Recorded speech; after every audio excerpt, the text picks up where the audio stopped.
أعوذ بالله من الشيطان الرجيم. بسم الله الرحمن الرحيم. إن الحمد لله نحمده ونستعينه ونستغفره ونعوذ بالله من شرور أنفسنا وسيئات أعمالنا.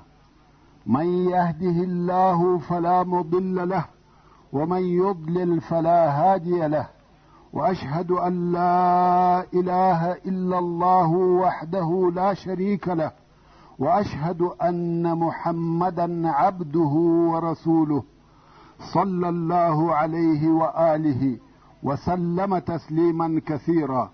أما بعد، د سرور کائنات صلی الله علیه و آله وسلم ژوند. محترم ورونو، زموږ قصه دې ځای ته را رسېدلې وه. نو رسول الله صلی الله علیه وسلم ډېر ژر د دغه نقشې په عملي کولو شروع وکړه او هر 10 نفره مسلمانان یې په دې سره امر کړه چې 40 ذراعه خندق به کینی. ورونو، د دغه خندق د ځای او کیفیت دپاره مجبوره یم چې د مدینې منورې کروکي یا جغرافیایي کیفیت درته بیان کړم.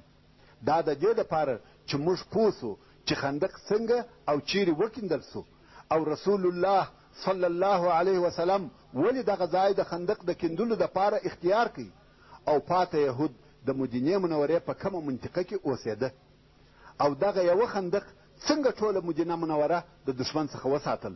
ورونو، د مدینې منورې ښار په خپله په یوه عجیب شکل سره واقع و. هغه داسې چې مدینه منوره د درو حرو په مابین کې پرته وه، حرة الواقم، حرة الوبره، او بله هغه حره وه چې د مدینې منورې په جنوب کې وه. حره څه شي ده؟ حره و هغه لوی او پراخه دشت او منطقې ته ویل کېږي چې ټوله وچ او اوار دشت.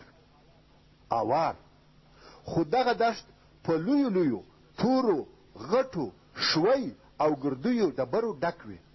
پراخه او لوی دشت چې مځکه یې ریګنه ده، او په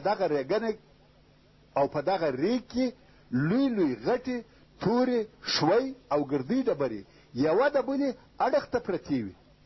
دغسې مځکې ته په عربي کې حره وایي. اوس نو په دغه حره کې پیاده او یو سړی په ډېر تکلیف او مشکلاتو تګ کولی سي، او هغه هم 1 کیلومتر لار ممکن په یوه شباروز کې نه کې قطعه. مګر د سپاره سړي یا د لښکر دپاره په دغه حره کې د تېرېدو امکان نسته. نو مدینه منوره په طبیعي شکل د درو طرفو څخه په دغه درو حاراتو سره ساتلې وه، او هغه منطقې چې په جنوبي طرف کې د دغو حاراتو په مابین کې دي، هغه بیا ټوله باغونه دي چې هلته هم دشمن نسي ورننوتلی. او د مدینې منورې په جنوب کې یو غر دی چې د جبل عیر په نامه سره یادیږي. اوس نو مدینه منوره طبیعتا د درو طرفو څخه وساتل سوه، لکه قلعه چې په راګرځېدلې وي، چې هغه 3 ساتلي او محفوظ طرفه شرق، غرب او جنوب دي. په مدینه منوره کې د یهودو ځایونه چیرې دي؟ و مدینې منورې ته اول او نږدې کلی د بني قینقاع د یهودو کورونه وه، چې دغه کورونه تر نورو ټولو کلو و مدینې منورې ته هغه نږدې کلی دی، او د بني قینقاع یهود ایستل سوي دي چې قصه یې د مخه درته بیان سوه. او بل په حره جنوبیه کې د بني نظیر د یهودو کلی او کورونه دي، او هغه هم لږ موده مخکې وایستل سوه چې قصه یې په تفصیل سره درته بیان سوه. اوس نو د یهودو څخه فقط هغه د بني قریظه یهود پاته دي چې د هغو کورونه او قلاوې د مدینې منورې په جنوب شرق کې او د 2 حرو په مابین کې چې حره شرقیه او حره جنوبیه دي واقع دي، چې په دې حساب سره و مدینې منورې ته د داخلېدو یوازنۍ لار د بني قریظه د یهودو د طرفه څخه ده، چې د حره شرقي او حره جنوبي مابین دی. دا خو و مدینې منورې ته یوه لار سوه. او بل د مدینې منورې د شمال طرف هم خلاص دی. اوس نو فقط دغه دوې لارې یا دوه ځایه دي چې ممکن د کفارو لښکر دي د دغه دوو ځایو څخه پر مسلمانانو حمله وکړي او مدینې منورې ته دي داخل سي، یا د جنوب شرق څخه چې هلته د بني قریظه د یهودو کلی دی چې د دوو حرو په مابین کې واقع دی، یا د شمال د طرفه د هجوم او حملې امکان سته.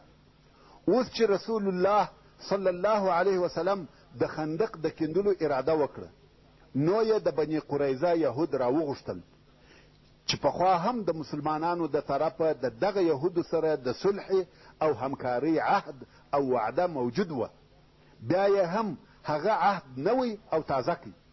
یهودو هم ټینګې وعدې ورکړې چې موږ ستاسې پر طرف یو او د دغه لارې ساتنه پر موږ ده. هېڅکله به کفار پرې نږدو چې د دغه لارې څخه دې مدینې منورې ته داخل سي. دغه د جنوب شرق د لارې ساتل زموږ وظیفه ده چې په دې عهد او پیمان سره مدینه منوره د ټولو اطرافو څخه وساتل سوه بې له شمال څخه. په شمال کې بیا د احد غر دی، خو مدینې منورې او د مدینې منورې کورو ته نږدې یو بل غر دی چې جبل سلعه ورته ویل کیږي. اوس نو رسول الله صلی الله علیه و وسلم د مدینې منورې په شمال کې د خندق د کیندلو دپاره ځای اختیار کړي چې دغه خندق د مدینې منورې شمالي طرف وساتي. که څه هم هلته په حرة الوبره کې ځینې داسې ځایونه و چې ممکن څوک ته راتیر سي، خو مسلمانانو هغه ځایونه هم په کوچنیو خندقو بند کړه.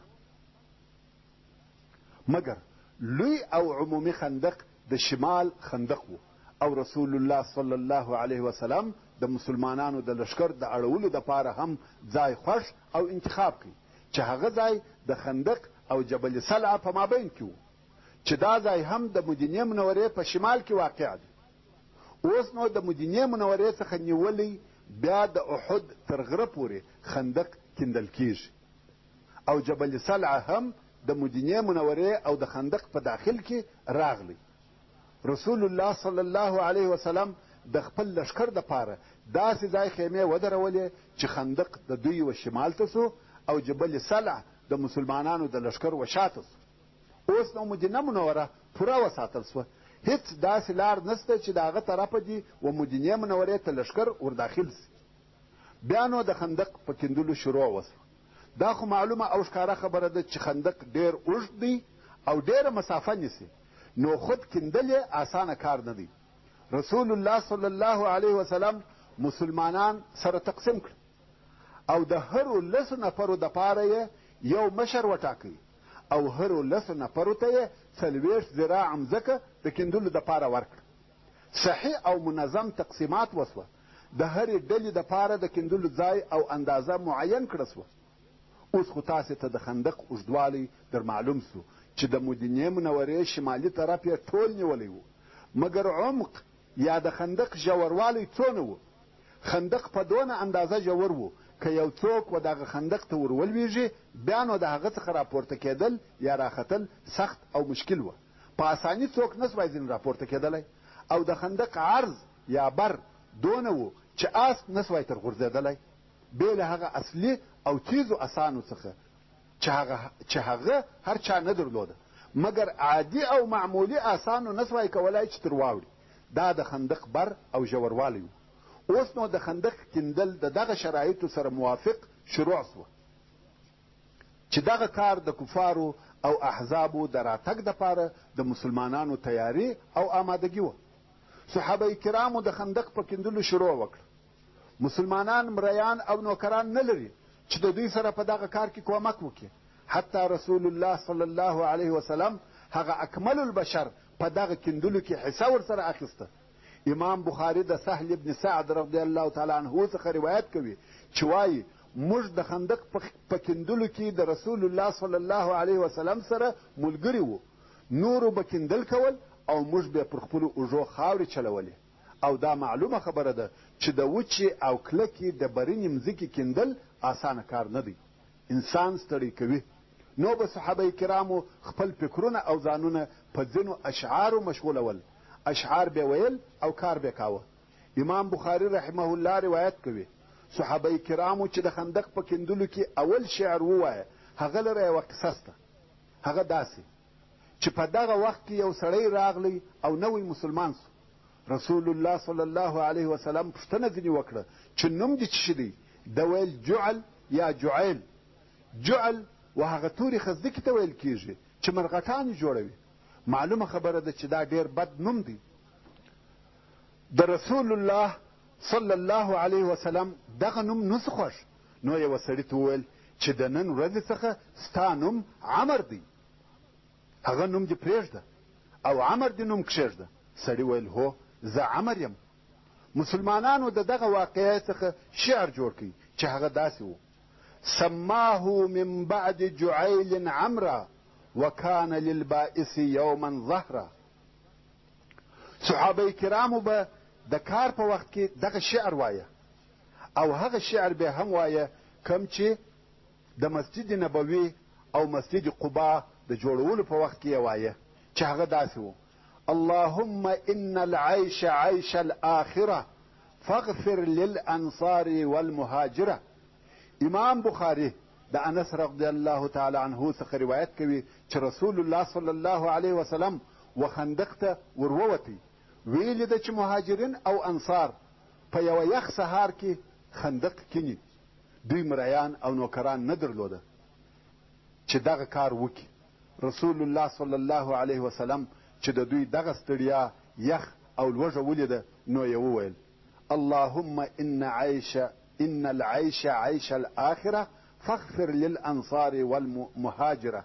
یعنی په تحقیق سره ژوند د آخرت ژوند دی، نو الهي ته و انصارو او مهاجرینو ته عفو وکړه. صحابه کرامو د ده علیه الصلاة وسلام په جواب کې وویل: نحن الذين بايعوا محمدا على الجهاد ما بقينا ابدا. موږ هغه کسان یو چې د محمد صلی الله علیه وسلم سره مو تر څو چې موږ ژوندي یو پر جهاد بیعت کړی دی. او عبدالله ابن رواحه رضی الله تعالی عنه چې ښه شاعر و دغه بیتونه یې جوړ کړه: اللهم لولا انت ما اهتدينا ولا تصدقنا ولا صلينا فانزلا سكينة علينا وثبت الاقدام ان لاقينا ان الاولى رغبوا علينا وان ارادوا فتنة ابينا. امام بخاري د براء ابن عازب رضی الله تعالی عنه څخه روایت کوي چې وایي: ما رسول الله صلی الله علیه وسلم ولیدی چې د خندق خاورې چلولې تر څو چې په خاورو او دوړو کې داسې پټ و چې ما د ده علیه الصلاة وسلام د مبارک نس پوست نه لیدی. د پوست پر ویښتانو یې دونه ګرز او خاورې پرتې وې چې نس مبارک یې نه معلومېدی. او د دغه خاورو چلولو په وخت کې مې دغه د عبدالله ابن رواحه بیتونه ځینې واورېده چې د ځان سره یې ویل. صحابه کرامو به د کار په وخت کې دغه اشعار ویل او رسول الله صلی الله علیه وسلم به هم ورسره ویل. اوس چې د کیندلو کار پرله پسې شروع دی، صحابه کرام په وږي نس په کیندلو کې ډېر کوښښ کوي، کار په ډېر شوق او چالاکي سره کوي، مګر د لوږې څخه تر داسې اندازې په تکلیف وه چې زړه به دې پر ټوک ټوک سي. امام بخاري د انس رضی الله تعالی عنه څخه روایت کوي چې وایي: اهل خندق ته به یوه لپه اوربشي چې په بدبویه او بدخونده وازګو به لړل سوي وې راوړې او د څو نفرو مخ ته به د خوړلو دپاره کښېښولې چې هغه به هم په ستوني پورې مشتلې او هم به بد بوی تلی. ابو طلحه رضی الله تعالی عنه وایي: موږ ورسول الله صلی الله علیه وسلم ته د خپلې لوږې شکایت وکړي، نو مو نسونه ورښکاره کړه چې د لوږې مو پر نسو یوه ډبره تړلې وه. رسول الله صلی الله علیه وسلم خپل مبارک نس راښکاره کوي چې دوې ډبرې پر تړلې وې، مګر منافقان څرنګه چې دوی په ښکاره سره ځانونه مسلمانان بلل، نو مجبوره وه چې د خندق په کیندلو کې کار وکړي او حصه واخلي. مګر هر وخت او هر ګړی بتله، کم وخت چې به د ملګرو فکر نه و دی بتللی و، کار به نه کاوه او پټېدل به، په کورو کې به ناست وه، پر وخت به کار ته نه ورتله، یوه او بله بهانه به کول. حتی ځینو یې د کیندلو کار پر مخ پرېښاوه. ځینو به بیا ویل: یا رسول الله، زموږ په کورو کې څوک نسته، بیریږو چې د جنوب د طرفه څوک حمله پر ونه کړي، نو موږ غواړو چې د خپلو کورو د ساتنې دپاره په کورو کې پاته سو. او رسول الله صلی الله علیه و وسلم به و دغه نفرو ته اجازه ورکول چې ولاړ سئ، ځکه اصلا په دوی کې خیر نه و. او صحابه کرام به په خپلو کیندلو مشغوله وه. دې کیندلو ډېر وخت او ډېرې شپې او ورځې په بر کې ونیولې. ورونو، د کیندلو په وخت کې د رسول الله صلی الله علیه وسلم ډېرې معجزې یا د نبوت ډېرې علامې ښکاره سوي دي، او د دغه معجزو د ښکاره کېدو دپاره یو سبب موجود و. هغه دا چې دغه وخت ډېر باریک او د امتحان څخه ډک وخت و. نو د رسول الله صلی الله علیه وسلم معجزې د مسلمانانو دپاره د ثبات او پر اسلام د دوی د پاته کېدو سبب وګرځېدې، چې اوس به هغه معجزې یوه یوه درته بیان سي. په مسلمانانو کې ډېر فقر او ډېره غریبي وه، او د خندق د کیندلو په وخت کې په شدید لوږه مبتلا وه، تر داسې اندازې چې رسول الله صلی الله علیه وسلم پوره 3 ورځې هیڅ شی نه و خوړلی، ځکه د خوړلو دپاره شی نه و چې ویې خوري، او د ډېرې لوږې په سبب یې پر نس مبارک د برې تړلې وې.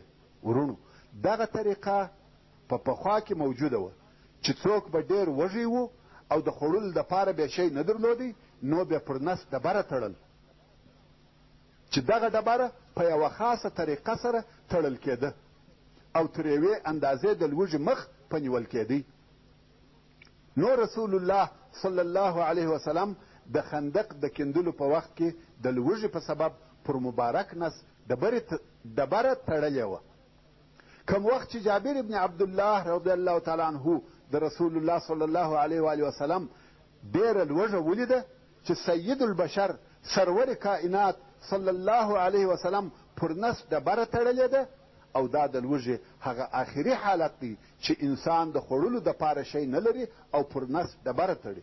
نو جابر ابن عبدالله رضی الله تعالی عنه و خپلې ښځې ته ورغلی چې ستا سره د خوړلو دپاره کم شی شته چې رسول الله صلی الله علیه وسلم ته وروړم؟ ښځې ورته وویل والله زموږ سره بل شی نسته بې له یوه کوچني وري یا سیرلي او یوه کاسه اوربشي، بس دغه 2 شی زموږ ټوله هستي او دارایي ده. او دغه کوچنی سیرلی فقط د 3 یا 4 نفرو بسیږي، او دغه د اوربشو اوړه هم د دغو لږو نفرو کفایت کوي. جابر رضی الله تعالی عنه وویل صحیح ده، رسول الله صلی الله علیه و وسلم به د 3-4 نفرو سره میلمه کو چې زموږ سره ډوډۍ وخوري. نو جابر رضی الله تعالی عنه و رسول الله صلی الله علیه و وسلم ته ورغلی او پټ په غوږ کې ورته وویل یا رسول الله، زما سره دونه خواړه سته چې د 3 یا 4 نفرو بسیږي، نو هر څوک چې ستا د اصحابو څخه ستا خوښه وي هغه در سره ملګري که او زموږ کره راسئ چې دغه خواړه زموږ سره وخوري. دلته نو رسول الله صلی الله علیه و آله وسلم په لوړ آواز سره نارې کړه یا قوم، جابر تاسې میلمانه کړي یاست. اوس نو د صحابه کرامو شمیر په یوه روایت 300 نفره او په بل روایت 1000 نفره دی، چې دغه 2هم روایت یې صحیح دی، او هلته یو سیرلی پخیږي. جابر رضی الله تعالی عنه وارخطا سو. رسول الله صلی الله علیه وسلم یې پرېښاوه او دی په تلوار مخ پر کور رهي سو. کور ته ورغلی، ویل ښځې کار خراب سو او رسوا سوم. ښځې ویل خیر څه پېښه ده؟ جابر رضی الله تعالی عنه ویل 1000 نفره را رهي دي. ښځې ویل تا رسول الله صلی الله علیه وسلم ته وویل چې فقط 3-4 نفره در سره راوله؟ جابر رضی الله تعالی عنه وویل هو، ما ورته وویل. بیا ښځې ویل تا و رسول الله صلی الله علیه وسلم ته وویل چې موږ په کور کې د خوړلو دپاره څه شي لرو؟ ویل هو، ما ورته وویل. ښځې ویل الله او رسول الله ښه پوهېږي. ورونو، تاسې د دغه مسلمانې ښځې و یقین او اطمینان ته وګورئ، هیڅ نه سوه وارخطا. ویل الله او رسول الله ښه پوهېږي.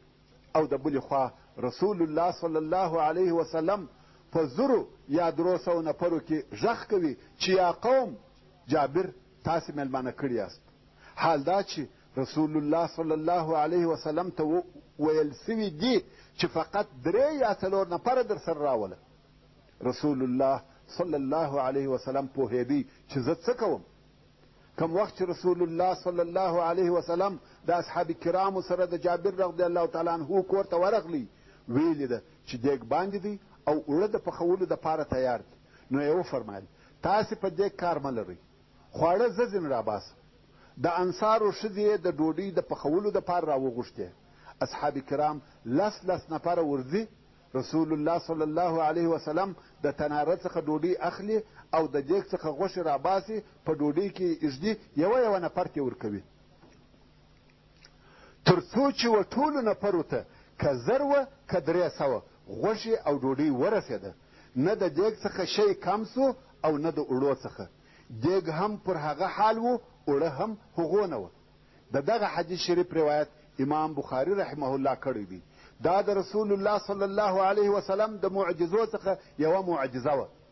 دغه رنګه د نعمان ابن بشیر رضی الله تعالی عنه خور یوه لپه خرما یا کجور و خندق ته راوړه چې د دې پلار او ماما یې وخوري. دا چې په لار کې تېرېده پر رسول الله صلی الله علیه و آله وسلم ورغله. رسول الله صلی الله علیه وسلم وفرمایل دغه خرما یا کجور دلته راوړه. هغې هم خرما رسول الله صلی الله علیه وسلم ته ورکړه. رسول الله صلی الله علیه وسلم یو پټو اوار کړ او خرما یې پر واچول او بیا یې د خندق و خلکو ته ورغږ کړه چې راسئ دغه خرما وخورئ. خلق ورتله، خرما یې اخیسته او تله. خرما د کمېدو په عوض زیاتیږي، خلق یې وړي او خرما زیاتیږي. اصحاب کرام یې خوري او وړي، مګر خرما نوره هم زیاتیږي، تر څو اصحاب کرام ټول ماړه سوه.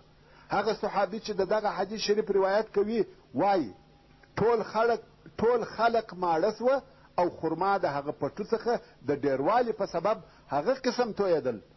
دا هم د رسول الله صلی الله علیه وسلم د معجزو څخه یوه معجزه وه چې د خندق د کیندلو په وخت کې ښکاره سوه.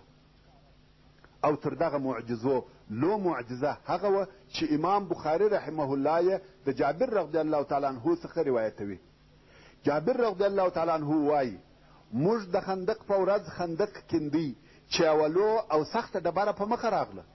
خلق و رسول الله صلی الله علیه و آله وسلم ته ورغله او ویل یا رسول الله په خندق کې یوه لو او سخته ډبره په مخه راغله چې موږ یې نسو ماتولی. رسول الله صلی الله علیه وسلم ویل زه ورکښته کېږم. رسول الله صلی الله علیه وسلم ور ولاړ سو او پر نس یې د لوږې څخه ډبرې تړلې وې. موږ هم 3 ورځې د شي څکه نه وکړې. رسول الله صلی الله علیه وسلم کلنګ واخیستی او ډبره یې په ووهل.